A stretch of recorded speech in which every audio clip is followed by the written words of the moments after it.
Hoje estamos nos aproximando do fim desta fascinante era da incerteza, tal como a concebeu, executou e colocou diante dos nossos olhos a inteligência brilhante de John Kenneth Galbraith. Uma aventura espiritual e emocional de que certamente não nos esqueceremos, mesmo que ali e aqui tenhamos discordado do pensamento desse mestre da economia, da história, da sociologia e da palavra. Nesta noite, a palavra de Galbraith estará a serviço de mais um tema decisivo: democracia, liderança e compromisso. Ele vai reviver diante de nós figuras como Roosevelt e Nehru, Martin Luther King e John Kennedy, homens que, a seu ver, pela capacidade de liderança e de compromisso, produziram mudanças decisivas na história, mudanças que asseguraram a permanência da democracia.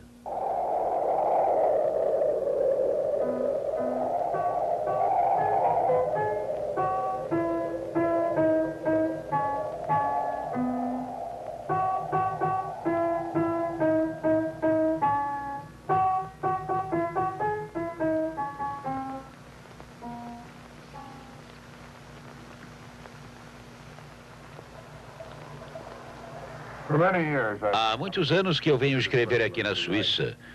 Embora muitos escritores não entendam, escrever sempre deve ser uma atividade solitária.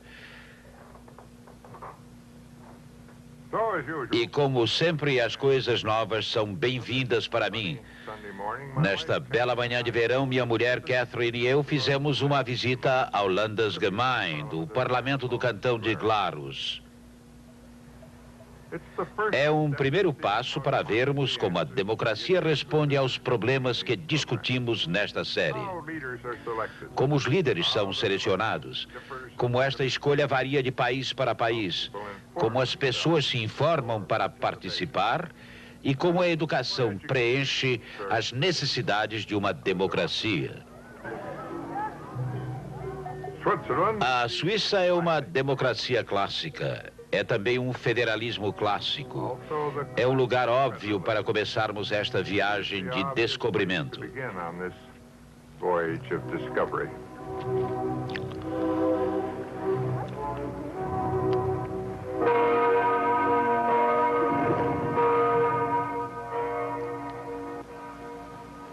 Dit langt mij, dank vrienden. En de stemmeroemen.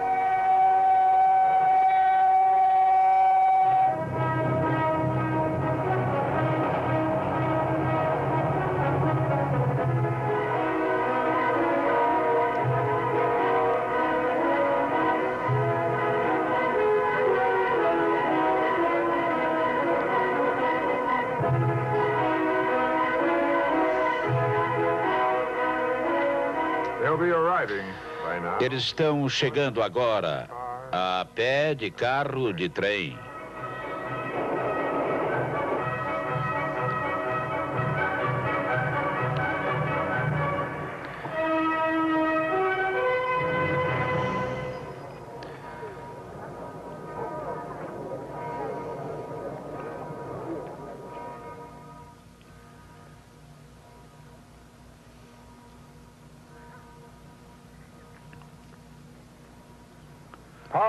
O poder é distribuído entre o governo federal em Berna, os 22 cantões e as 3.000 comunas, que são os governos locais. Na Inglaterra e nos Estados Unidos, a tendência popular, local ou nacionalmente, é sempre procurar líderes que possam resolver os problemas. Na Suíça, a tendência é procurar resolver os problemas. Esta é uma das razões pelas quais tão poucos suíços são conhecidos fora de seu país. O último suíço muito famoso foi Calvino, um teólogo e não um político, e, na verdade, um francês. Antes dele, eu suponho, veio Guilherme Tell, que é lembrado não como político, mas pela abordagem um tanto arriscada dos seus deveres paternos. Os atuais líderes políticos são desconhecidos até mesmo na Suíça. Katie, você está pronta? Aqui não existe família real. Numa verdadeira república não deveria existir uma primeira-dama. Além do mais, se você se tornasse a primeira mulher presidente, você não gostaria que me chamasse de primeiro cavalheiro, não é mesmo? Eu acho que você me chamaria de criança adorável.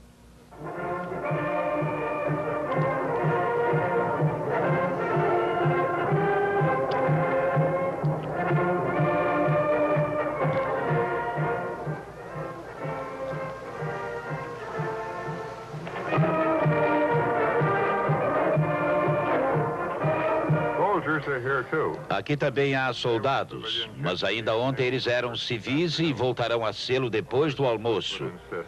Ou como os suíços insistem, são civis agora. As pessoas se vestem bem e são advertidos para não fumar. O governo é um negócio sério e ninguém fuma no parlamento. Bauern, Arbeiter, Hausfrauen, Angestellte und Industrielle, Männer und Frauen aus allen Regionen unseres Landes.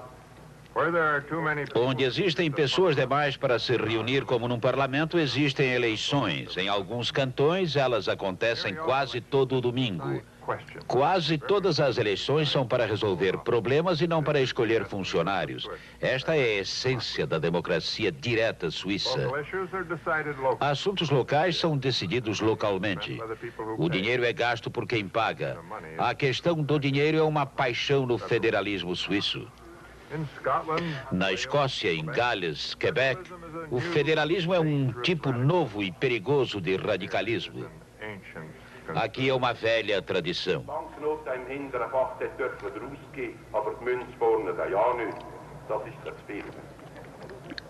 Para os assuntos internos suíços, a democracia funciona e funciona maravilhosamente bem.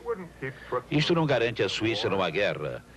A democracia também mantém as pessoas prósperas, alegres e empregadas num mundo economicamente instável.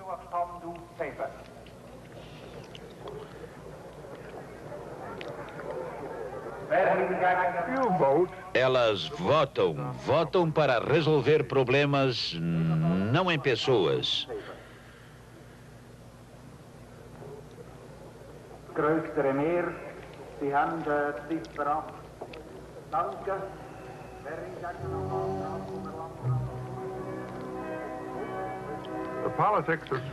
A política da Suíça é a política dos problemas, das decisões. Na Inglaterra e nos Estados Unidos, nós erguemos grandes monumentos para abrigar nossos líderes, nossos políticos. Aqui, o único monumento que resta no final do dia é a pilha de papéis usados e os negócios concluídos.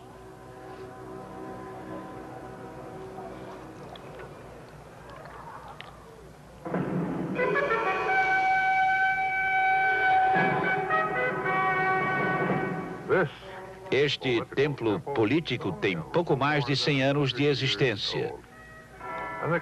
O Capitólio em Washington tem quase a mesma idade. O respeito do povo pelas suas instituições, dos políticos pela sua profissão, dão a impressão de uma idade mais avançada. Muitos países têm os seus ídolos políticos. Na Inglaterra, durante anos, o ídolo era a Câmara dos Comuns e era a lei. Nos Estados Unidos, a Constituição. Forças quase sobrenaturais estão na origem disto.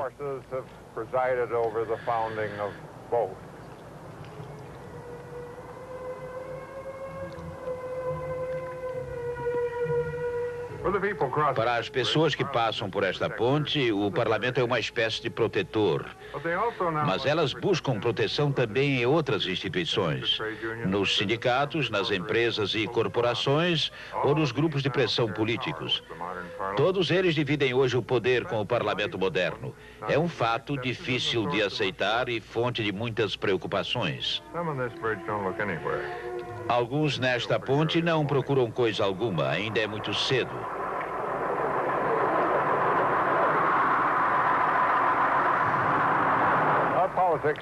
Nossos políticos diferem de duas maneiras principais dos políticos suíços. A deles é a política dos problemas. A nossa, na Inglaterra e nos Estados Unidos, é a política dos líderes. Eles perguntam como resolver os problemas. Nós queremos saber quem pode resolvê-los. Esta é a fonte de uma esquizofrenia especial em nossa política. Os escritores políticos de peso na Inglaterra, os descendentes dos que pagaram pela defesa do seu parlamento, ao virem morar aqui, lamentam o enfraquecimento do legislativo diante do executivo. Sábios com a mesma percepção transcendental da América lastimam que o presidente esteja usurpando os poderes do Congresso. Uns e outros advogam o retorno ao passado, aos grandes primeiros ministros e aos poderosos presidentes de outrora, que evidentemente enfraqueceriam ainda mais os legislativos. Aqui é Cambridge, a Corte Suprema de Trinity. Os homens de Trinity sempre se julgaram, e eu creio que com razão, escolhidos, destinados a liderar o país. No meu tempo dizia-se que Deus também era um homem de Trinity. Aqui, portanto, é um bom lugar para prosseguirmos com o nosso estudo sobre a questão da liderança numa democracia. O que faz um líder ser visto pelas outras pessoas como forte? Que qualidades o povo aprecia? Eu vivi certa época na corte de Neville, bem aqui passando por este arco. A maravilhosa biblioteca Wren fica logo depois. Este é talvez o espaço fechado mais gracioso do mundo, pelo menos eu acho. O líder político que eu conheci melhor foi educado aqui, Jawaharlal Nehru. Ainda jovem, ele compreendeu, ou melhor, ele sentiu qual é a essência da liderança. É a capacidade de enfrentar, sem qualquer dúvida ou engano, as aspirações mais profundas, as necessidades mais imperiosas, as mais graves ansiedades do povo que ele pretenda liderar.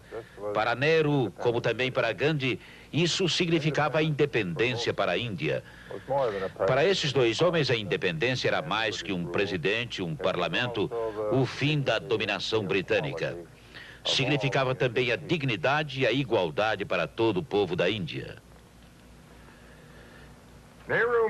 Nehru sentia-se à vontade no meio dos europeus e dos americanos, muitas vezes com um sentimento mal disfarçado da sua superioridade em termos de educação, de estilo, de origens aristocráticas. Mais tarde, ele se recusava a se considerar um Brahmane, o que é bem difícil de conseguir. Mas Jawaharlal Nehru comprometeu-se totalmente e inteiramente com as aspirações políticas do povo indiano. A prisão, a cadeia, foi a consequência fatal desse compromisso. O compromisso foi a fonte decisiva da sua influência, do seu poder. Sem esse compromisso, toda a sua inteligência bem informada, toda a sua reconhecida habilidade de comunicação com o seu povo, todas as suas demais qualidades de nada teriam valido. Seu nome não seria conhecido. Tenho certeza de que Cambridge e Trinity deram a Nehru a segurança que lhe permitiu assumir tal compromisso. A sensação de que, ao lutar pela independência da Índia, ele estava inabalavelmente correto. Como já vimos tantas vezes neste programa, trata-se, como Adam Smith, Marx, Lenin e Keynes, de um líder que provém não das massas e sim dos mandarins. A educação britânica no tempo de Nehru era ótima para formar homens como esses e às vezes mulheres também. Nehru me disse certa vez, entre sério e brincalhão, que ele seria o último inglês a governar a Índia. A formação de Nehru em assuntos como fome, pobreza, crescimento da população se fizera no vasto mundo caótico e desordenado, fora dos muros desta universidade. Ele não se sentia seguro nesses assuntos. Seu compromisso não era tão firme. E sua liderança sofreu com isso. As qualidades que funcionaram para a liderança de Nero, certeza de propósitos, compromisso total com as ansiedades do seu povo, deveriam também resistir à prova quando aplicadas a outros líderes. E resistem. Elas eram as principais características do maior líder político norte-americano do século XX, Franklin Delano Roosevelt. O desafio, a ansiedade que tornaram Roosevelt um líder eram de ordem econômica, não política. O desafio do êxito ou do fracasso econômico é bem mais recente do que imaginamos. Até as primeiras décadas neste nosso século, os problemas econômicos eram problemas locais. Podiam ser resolvidos pelos homens de negócios e pelos políticos locais, portanto, pela liderança local. Harrisville, em New Hampshire, como Fatehpur Sikri, Bruges, ainda conserva a tranquilidade do seu passado e nos permite ver o que nos outros lugares o progresso destruiu. Bethuel Harris, no início do século passado, implantou lanifícios aqui. Com seus 2 filhos, ele dominou a economia e a política da cidade até 1850. Depois, a família Colony tomou conta e seguiu com as atividades, fazendo apenas 3 mudanças em termos de administração nos 100 anos seguintes.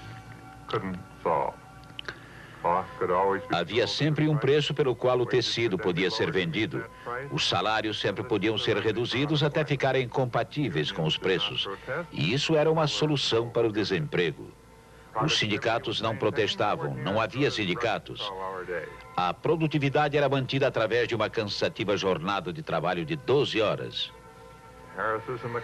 Os Harris e os Colony também mandavam na cidade, providenciavam casas para os empregados e um cemitério, onde seriam enterrados ao chegarem ao fim.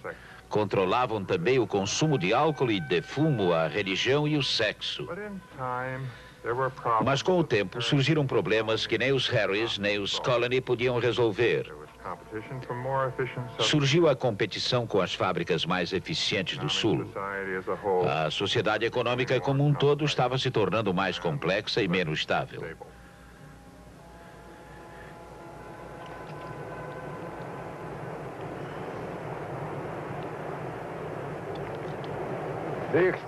A extensão de tais mudanças e a consequente perda de poder local revelaram-se na Grande Depressão de forma realmente traumática.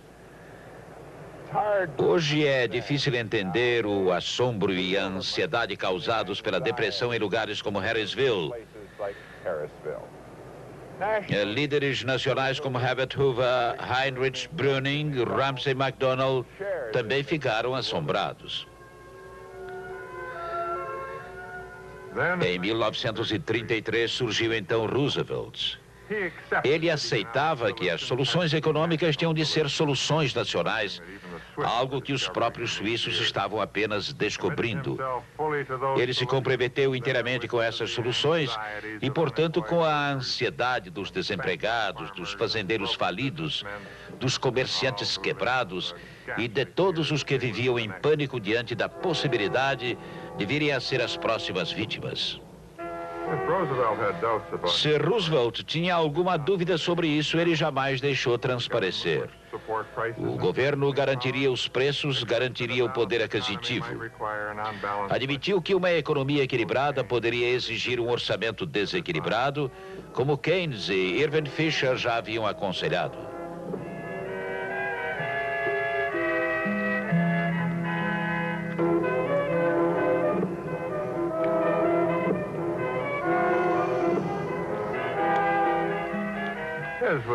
Isso não foi uma revolução, e sim uma reforma paliativa e temporária.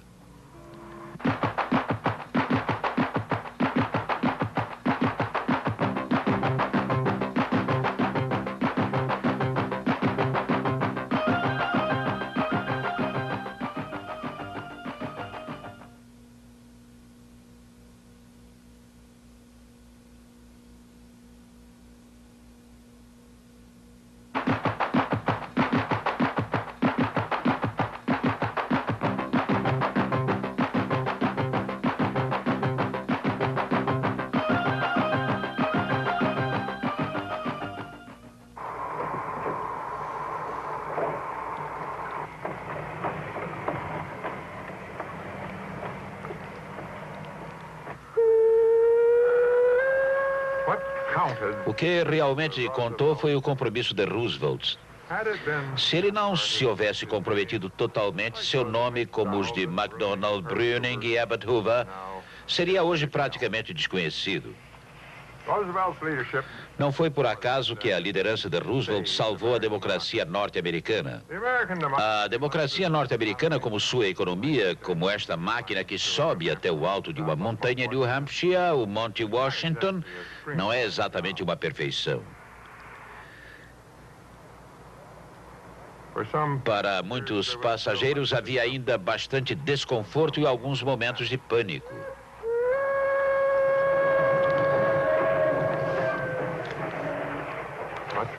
Muito disso se devia ao zelo e à engenhosidade daqueles que operavam a máquina econômica e política e a mantinham em conserto. Mas a partir de Roosevelt, praticamente todos preferiram não abandonar o navio.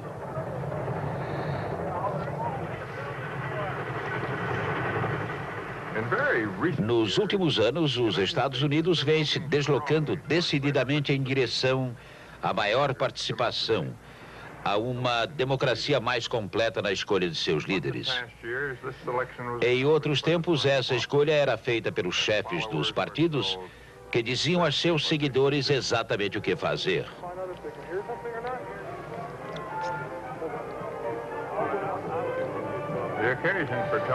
E a ocasião apropriada para lhes dizer o que fazer era naturalmente a Convenção Nacional. Os representantes do Sul agrícola podiam até mesmo não receber a passagem de volta se não votassem de acordo com o que lhes havia sido dito. Os outros das cidades do Norte teriam que enfrentar a perda de seus empregos, a fraude, talvez até mesmo a cadeia, se não obedecessem às ordens de seus chefes.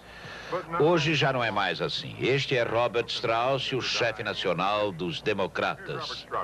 Foi longa a estrada percorrida pelos democratas desde 1932. Bob, você tem a impressão de que outros processos políticos estão acontecendo no interior do país e que a convenção pode ser considerada uma instituição decadente? Bem, deixe dizer o seguinte. O impacto da convenção em termos puramente políticos talvez seja algo decadente. Mas, sobre outros aspectos, ela se parece com os festejos do dia 4 de julho. É um momento de alegria, de volta à velha devoção, à celebração de muitas coisas. É um encontro com velhos amigos.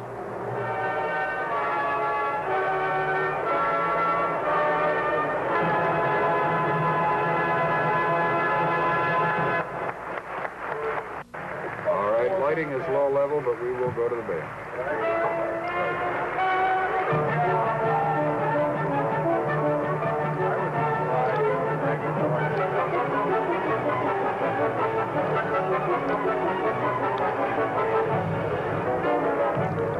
Are you the only surviving Udall delegate?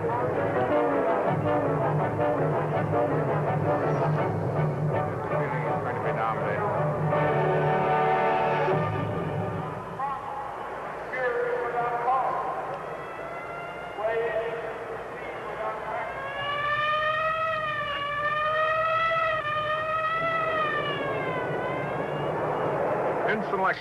Na escolha dos candidatos, agora quem manda é o povo. Sua chance surgiu um mês antes da convenção aqui na Califórnia, no dia da convenção primária. As urnas acabam de ser lacradas em Los Angeles. Os votos chegam aqui de helicóptero.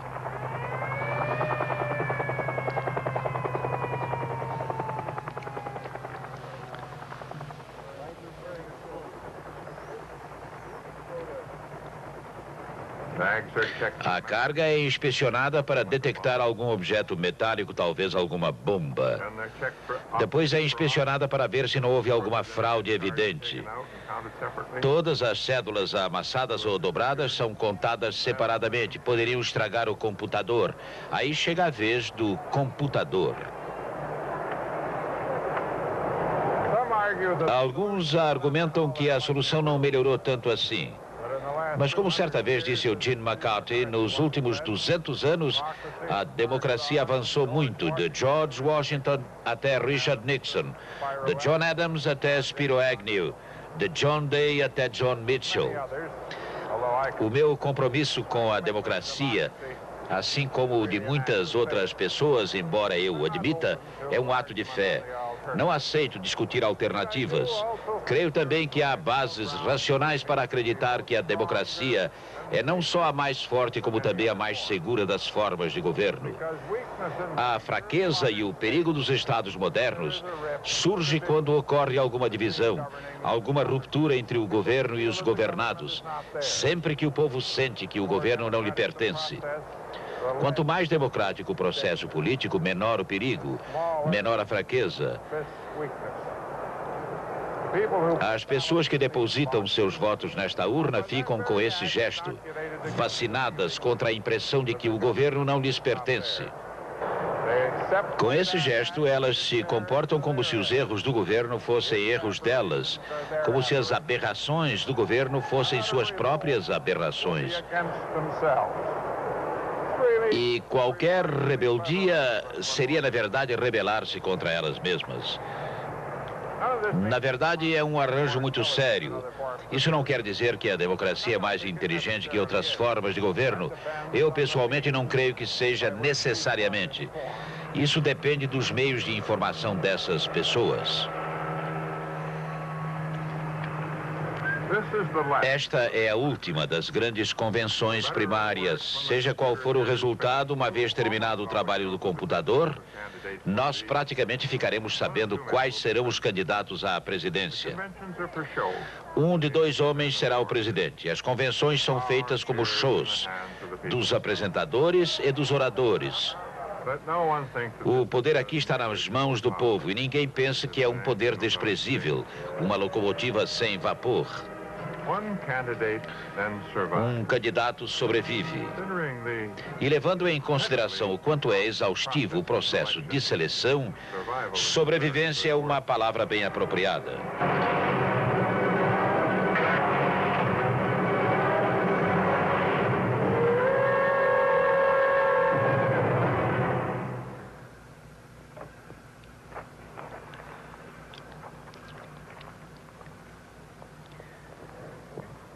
Este longo processo dos Estados Unidos culmina com a eleição do presidente, o ponto mais alto da liderança. Será que isso nega a democracia? Será esse poder presidencial, na verdade, um poder imperial? Tem de ser assim? Tivemos recentemente duas provas práticas. Uma foi o Watergate, quando o abuso do poder presidencial levou à destituição de Richard Nixon. Mas houve outro caso mais interessante e mais difícil. Ocorreu no momento em que a autoridade governamental é tida como mais forte durante a guerra. E esse caso eu vi de perto. Para a maior parte dos políticos, a guerra do Vietnã representava um problema extremamente desagradável. Pensava-se que tanto em tempo de paz como em tempo de guerra, fosse qual fosse o conflito, mesmo que desagradasse o povo, ninguém deveria se opor, todos deveriam dar cobertura aos soldados. Todos os que se sentissem indecisos cairiam na obscuridade a que a natureza os havia destinado. Eugene McCarthy decidiu testar o processo democrático, confrontando-o com a expressão mais alta à presidência. Talvez eu tenha um pouco a ver com essa decisão.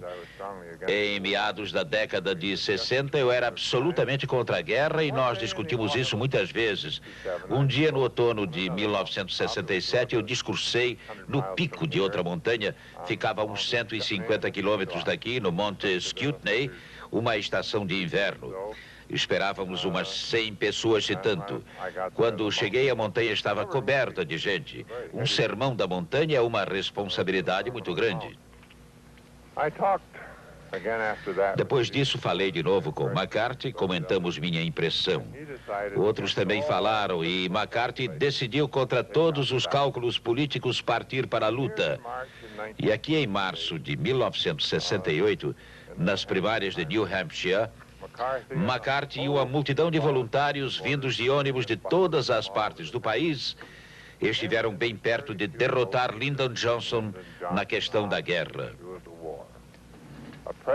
Um presidente no auge do seu poder foi curvado. Algumas semanas depois, ele suspendeu os bombardeios e retirou-se da corrida presidencial. Não estou certo de que ainda hoje todos saibam o que aconteceu então.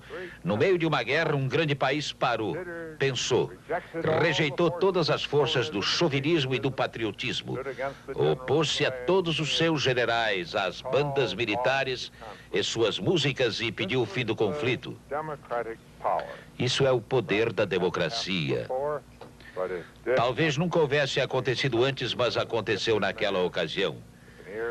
Eugene McCarthy era um homem talentoso, de bom ouvido para a música e uma percepção aguda do efeito das palavras. Era um poeta. Ele sabia, ou pelo menos sentia, a força do compromisso, uma força que havia sido utilizada tão bem por Nehru e Roosevelt. Seja como for, ele melhor que ninguém nos últimos tempos mostrou que a liderança, mesmo que seja de uma presidência no auge do poder, se for contestada por uma democracia que desperta, passará a ser algo secundário. Não tenho dúvida de que se elegêssemos John Kent Galbraith, presidente dos Estados Unidos, e apoiássemos 35 de seus mais fiéis e leais discípulos para membros do Congresso, teríamos uma legislação digna de se conquistar. O que é que confere ao povo e a seus legisladores poder para liderar, participar, trazer de volta, sempre que deles necessitem seus líderes e sábios? Sejamos maduros, todos os que advogamos essa forma de legislar. Não pensemos que Deus é um cavalheiro liberal que fará milagres para os liberais só porque ele ama os seus. Parte desse poder depende daquele outro poder que eu mencionei, o poder de informar. Já passei muito tempo diante de comitês do Congresso. O mesmo raciocínio sempre me serve de base. Isto é uma função central do governo moderno. Os presidentes podem controlar a legislação, mas não podem e lastimam muito não poder controlar as investigações. À medida que o Congresso divulgava a história toda do conflito, a oposição à guerra do Vietnã crescia e endurecia. E não poderia ter sido de outra forma. Foi também o poder de investigar, o poder de informar que derrubou Richard Nixon.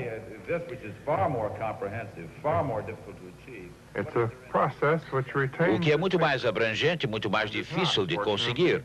É um processo que conserva todo o seu vigor, um processo que felizmente não é enfeitado por gentilezas desnecessárias. Com o devido respeito ao professor Galbraith, ao conceito em que o senhor é tido tanto em termos nacionais como internacionais, existem vários pontos nos quais eu discordo firmemente da sua filosofia básica. Eu, na verdade, fico cansado dessa palavra mágica, progressista. A tudo quanto é bom acrescentamos essa palavra. E isso devia tornar tudo grandioso e maravilhoso, a própria salvação para nós. Pobres cidadãos pouco esclarecidos, que não têm diploma de pós-graduação em economia. Mas eu sei que a filosofia liberal, desde que eu nasci, vem sendo experimentada. E, na minha opinião, isso é que causou a maior parte dos problemas da economia. Não falamos sobre os déficits orçamentários de 75 bilhões de dólares. Não falamos da burocracia. O presidente do Conselho falou hoje do que tentamos fazer. Quanto aos custos, eu tenho certeza de que o senhor concordaria que os custos dependerão inteiramente da extensão do desemprego, o que deve ser tratado pelo projeto de lei. É uma filosofia típica essa. Sempre que um programa fracassa, se diz que não foram dados recursos suficientes, que mais dinheiro deve ser empatado nesse programa, que mais pessoas devem ser contratadas. Sinto muito, mas não posso aceitar uma filosofia que só fala no que deveria ter sido feito. Só fiz 3 anos de economia como aluno de finanças e prática bancária. Não conheço toda a teoria econômica, mas espero ter desenvolvido certa visão e o bom senso necessários para enxergar o que está acontecendo. Gostaria de tentar a filosofia conservadora por alguns anos apenas e estaria pronto para, se ficar provado que ela está errada, dizer: puxa, rapaz, nós erramos, nós fracassamos. Mas eu acho que o outro lado também falhou. Estou pensando em pedir para seguir um pouco mais com esse governo. Concordo que é politicamente um estado policial. E as outras coisas que estamos fazendo neste comitê... Mas a maior fonte de poder democrático, não deveríamos duvidar disso, provém da educação. E este aspecto merece a nossa maior atenção. Porque a educação leva as pessoas a resolver problemas de forma inteligente, a selecionar seus líderes de forma conscienciosa e a treinar líderes que merecem ser escolhidos. Bem, a resposta me leva de volta às cenas familiares e queridas à Universidade da Califórnia. Estive aqui no início da década de 30. Naquele tempo, nós a considerávamos a melhor universidade do mundo. E tenho o prazer de dizer que, desde então, são muitos os que partilham dessa opinião. Os universitários, no meu tempo, não estavam muito interessados em política. O principal símbolo do sucesso universitário era o sexo, bebidas e vagabundagem, além de certo compromisso com os campeonatos esportivos entre as universidades. Mas na década de 60, Lyndon Johnson, a guerra do Vietnã e o ambiente carregado pelo recrutamento militar conseguiram êxito naquilo que os livros e os professores haviam fracassado. Havia muitas dúvidas quanto à sabedoria da autoridade pública aqui em Berkeley. E esse questionamento, que alguns consideravam uma revolta e que começou aqui, se espalharia pelas universidades no mundo todo. Em todos os lugares onde se mencionava Berkeley, as pessoas começavam a discutir a relação entre educação e democracia. Este agradável campus universitário é um bom lugar para perguntarmos que tipo de educação serve aos propósitos democráticos. É um lugar melhor ainda para observarmos o conflito inerente à educação. Nós queremos o maior número possível de participantes no debate democrático, e as dezenas de milhares de universitários daqui são uma prova da seriedade de tal propósito. Nós queremos que eles acreditem que, numa democracia, eles são soberanos, têm o direito, a responsabilidade e o poder de decisão. Também queremos treinar líderes, homens e mulheres, dotados de conhecimento e de autoconfiança e talvez também de autoestima, que os qualifiquem para decidir pelos outros e depois conquistar a aprovação para a sua decisão. Esse é o significado da liderança. Buscamos, portanto, líderes. E buscamos seguidores que acreditem que a liderança lhes pertence. Nossa única esperança é que certos conflitos são teoricamente irreconciliáveis, mas não são na prática.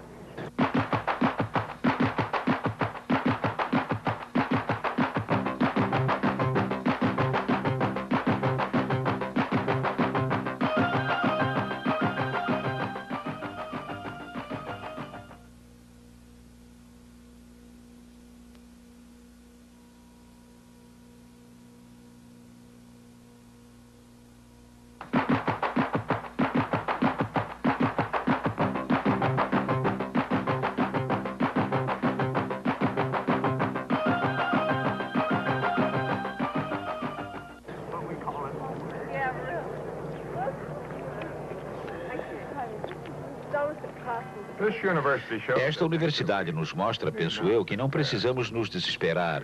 Todos concordamos que o pessimismo é uma característica da inteligência superior e pode muito bem ser a mola propulsora para um esforço ainda maior.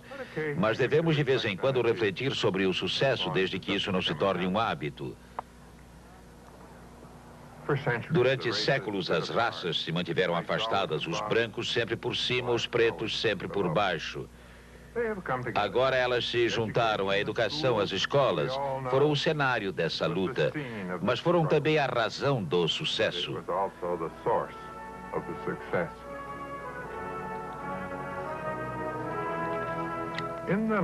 No final da década de 60, Jimi Hendrix, o jovem músico negro do rock, apresentou aqui em Berkeley sua versão do hino nacional dos Estados Unidos. Ele conta tanto quanto uma música pode contar a conquista das conquistas que, como sempre, nasceu do sofrimento.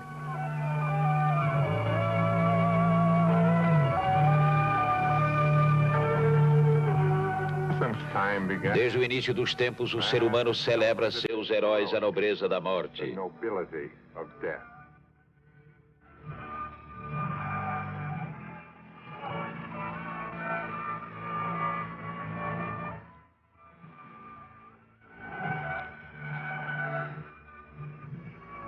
Foram as universidades que na década de 60 levaram à rejeição da morte e à glorificação da vida.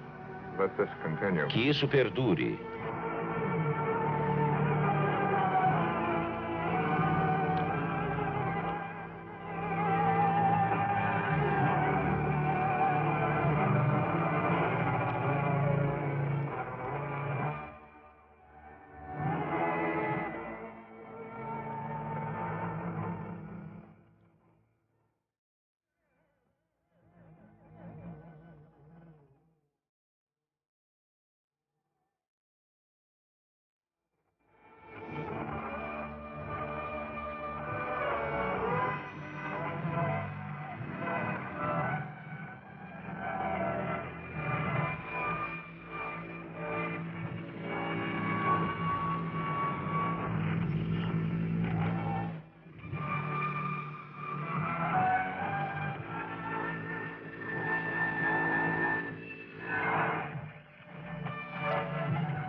Depois de muita luta, o povo expulsou um líder que era falso. Isso jamais havia ocorrido antes em toda a sua história.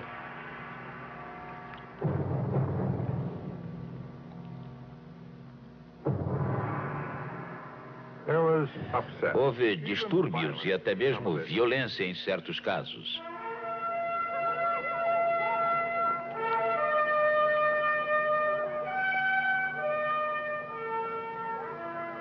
Mas foi muito maior o número de coisas generosas, boas e sábias.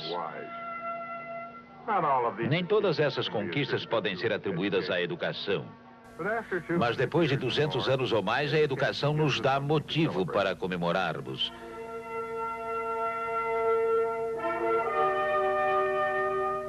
Comemorarmos não apenas um aniversário, celebrarmos também o progresso e o rejuvenescimento.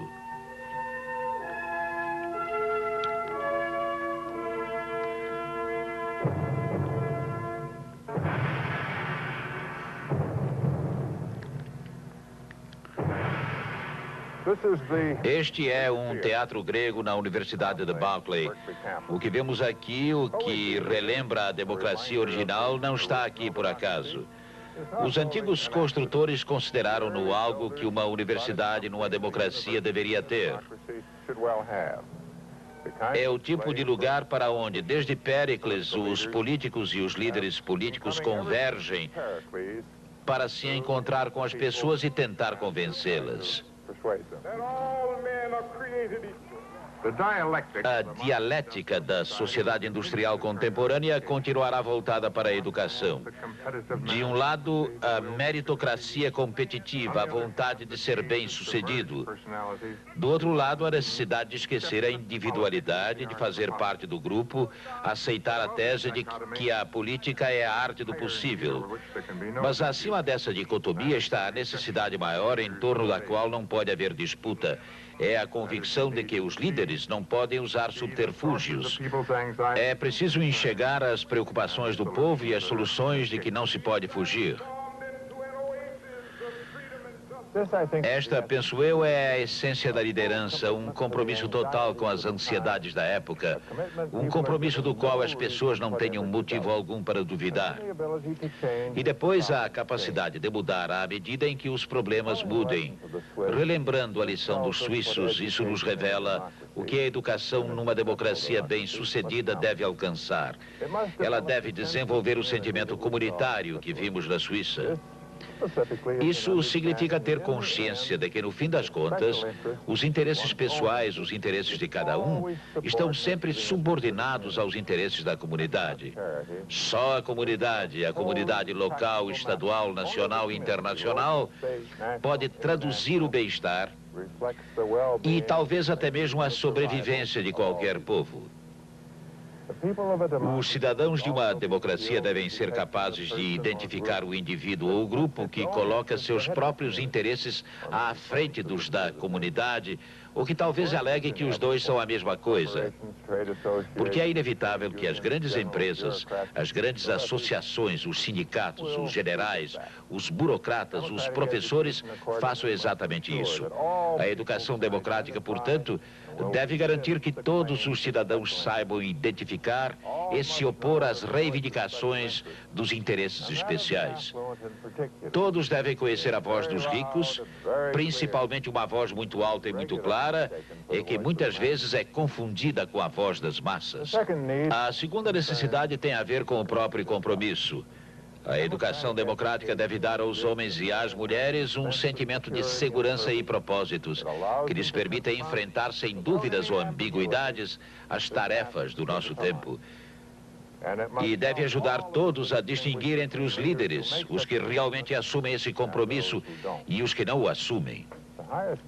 A perícia maior dos políticos está, segundo a opinião corrente, em evitar compromissos, em só atender às necessidades do dia, enquanto convencem os que podem sofrer com essa ação de que não têm motivos para temer nada.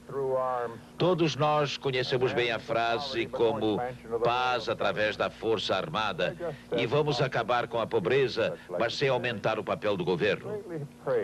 Como acabei de dizer, o político que é perito em passes de mágica como esses é tido em alto conceito pelo espectador político contemporâneo. O grande artista, o verdadeiro profissional em uma democracia, tem que ser igualmente capaz de detectar e de rejeitar esse tipo de mistificação. E agora uma última necessidade. Todos os líderes de que falei, Roosevelt, Nehru, Kennedy e pelos padrões de sua comunidade, Martin Luther King, tiveram o que hoje seria chamada de educação elitista, uma expressão muito infeliz. Chegamos aqui àquela contradição que já mencionei. Todos esses homens foram ensinados a acreditar que eles provavelmente estariam certos. E isso lhes deu uma sensação de segurança pessoal que lhes permitiu tomar posição. Eles não sentiam necessidade de serem ambíguos. Eles achavam que os outros não tinham competência para lhes dizer que estavam errados. A educação ainda precisa convencer os melhores, que ela mesma forma, de que eles estão qualificados para tomar posição e sustentá-la. Que ansiedades deveríamos pedir aos líderes que assumam o compromisso de afastar neste momento?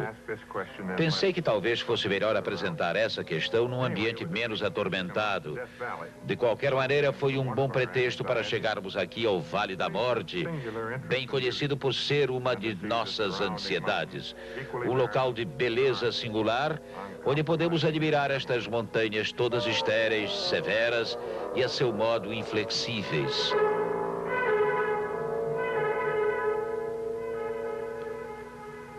Estou firmemente convencido de que é muito mais fácil compreender os problemas da sociedade contemporânea do que enfrentá-los. É muito mais fácil saber o que precisa ser feito do que assumir o compromisso de fazê-lo. Nós, sem dúvida, usamos a complexidade como forma de evasão. Como o problema, segundo dizem, está fora de nosso controle, nós então adiamos, fazemos concessões, cedemos à conveniência dos políticos e da política. Essa evasão não era possível em comunidades como esta. Skidoo 23 fica nas montanhas Panamint. Floresceu como uma cidade de mineração no início deste nosso século. O 23 se refere, tudo leva a crer, à distância de onde a água era puxada das montanhas até as minas. Skidoo era uma cidade admiravelmente simples, sem governo, sem serviços públicos, poucos serviços particulares, só a mina de ouro. Sua única contribuição para a história ocorreu em 1908, ano em que eu nasci. O cidadão mais suspeito de Skidoo, um certo Joe Simpson, atirou e matou Jim Arnold, dono de uma loja, banqueiro e presidente do conselho local. Joe Simpson foi amarrado num poste telefônico, cujos fios transmitiram ao mundo a notícia do acontecimento. Os repórteres correram para Skidoo e os cidadãos que já estavam se conscientizando do poder da comunicação tornaram a amarrar Joe Simpson no poste para mostrarem como haviam feito justiça.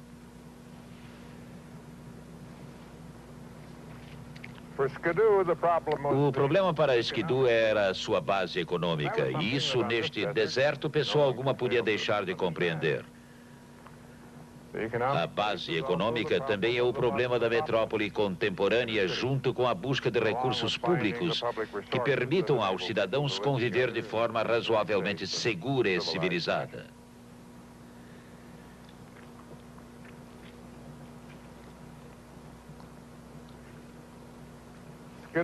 A seu modo, Skidoo mostra como é frágil a estrutura da vida urbana de hoje. Em outros tempos, ela foi uma comunidade progressista de 700 almas. Agora, a população de Skidoo é precisamente zero.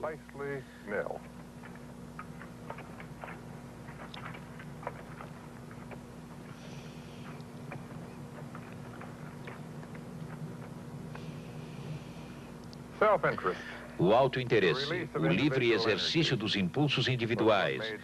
Foram esses os fatores que governaram Skidoo nos seus poucos anos sob o sol.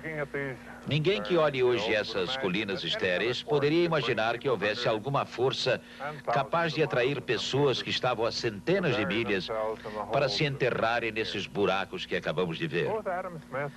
Tanto Adam Smith como Karl Marx consideravam essencial essa motivação nas primeiras etapas do desenvolvimento industrial. É uma realidade que muitos nos países pobres se recusam hoje a enfrentar. É evidente que existe algum atalho socialista ou coletivista, embora as estruturas de organização e administrativas, das quais depende seu êxito, sejam extremamente frágeis nesses locais. Estas pilhas de ouro fizeram Skidoo. Elas nos lembram que os recursos se esgotam e nos relembram também o mais antigo dos remédios contra a pobreza, sempre que o relacionamento entre recursos e pessoas não é bom ou vai mal. Em Skidoo e também aqui no Vale da Morte, a relação terra-gente é muito clara. Se as pessoas houvessem sido obrigadas a continuar morando aqui, depois que se esgotaram os minérios, elas teriam se tornado extremamente pobres. E foi por isso que elas se mudaram. A migração dos pobres para as áreas mais ricas vem sendo, como já vimos, uma das grandes soluções para a miséria. E isso há muito tempo. Quando se trata de migrar de países pobres para países ricos, é uma solução que muito poucas pessoas nos países que recebem estão dispostas a enfrentar. A situação é idêntica nos países pobres. Para eles também as coisas que vêm de fora são um antídoto para a pobreza. E não passam a ser menos valiosas se vêm na forma de auxílio ou assistência dos países ricos. Este é um fato que nós, das nações mais afortunadas, também tentamos esquecer. Este vale tem ainda outra realidade mais sombria. Ele tem uns 150 quilômetros de extensão e de 20 a 25 quilômetros de largura. Imaginemos que houvesse sido urbanizado como foi esta faixa de terra de Connecticut até Nova York e de New Jersey até Filadélfia, ou Londres e seus condados, ou a área de Moscou, ou a de Tóquio, a planície de Yokohama. E imaginemos que a cidade e a periferia cubram toda a extensão e toda a largura deste vale, desde as montanhas até as montanhas. Vamos observar com cuidado.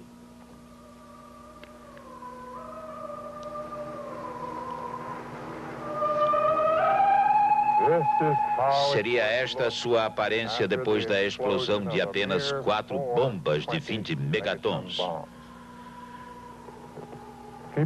Continuem olhando.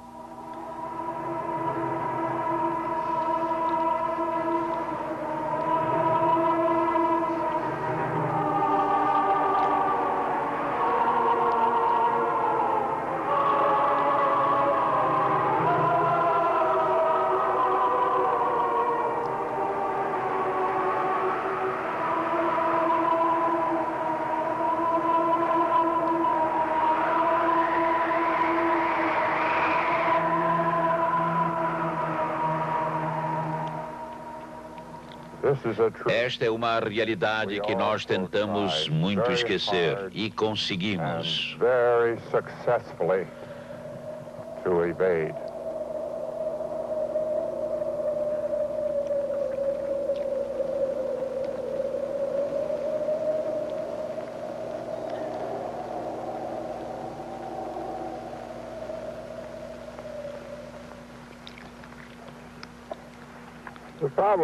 Não é que o mundo tenha fugido do nosso alcance, nem que os problemas sejam por demais complexos para a inteligência humana, ou que a democracia seja fraca demais. O problema é que muito da nossa inteligência é usada para fugir às respostas certas.